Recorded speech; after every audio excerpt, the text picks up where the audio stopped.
ล่ะเอ้ยพอหวังดีแม่หวังดีพอบอกแม่บอกเจ้ามีแต่ให้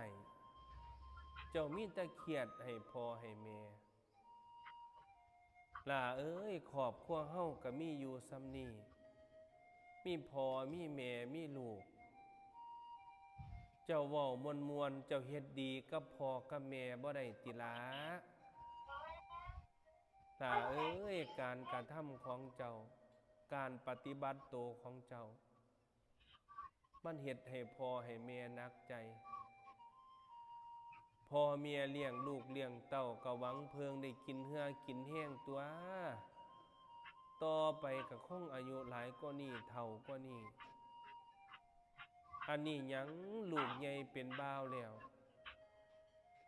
ยังมาหาให้ลูกอยู่ลูกกิน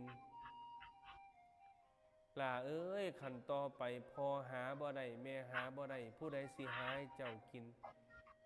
เจ้าเป็นบ่าวเจ้าใหญ่พ่อหูความทุกสิ่งทุกอย่างแล้วเป็นหยังเจ้าคือบ่หูความเจ้าบ่เรียนตนพ่อเรียนตนแม่ติพ่อแม่ลำบากขนาดใดเหตุการณ์เหตุงานหาเงินหาคำเจ้าเป็นคนโนนมีพละกำลังแข็งแรงแทนที่สิหามาเพิ่มหาบ้านเติมหูว่าแนวบ่ดีเป็นหยังคือไปยุ่งคักแท้เหล้ายาปลาปิ้งสิกินหยังคักแท้สิกินไปฮอดมื้อใดยาเสพติดมันดีสันบ่ตาน้อยเท่าใหญ่เนี่ยพ่อเนี่ยแม่เนี่ยเอาเขาเด้ป้อนเจ้าอยากให้เจ้าใหญ่เป็นผู้เป็นคนบอกเขาได้เอาเหล่าป้อนปากเจ้าเด้บอกเขาได้เอายาใส่ปากเจ้าเด้เอาแต่สิ่งดีๆเพื่อที่จะให้ลูกให้เต้าได้เจริญเติบโต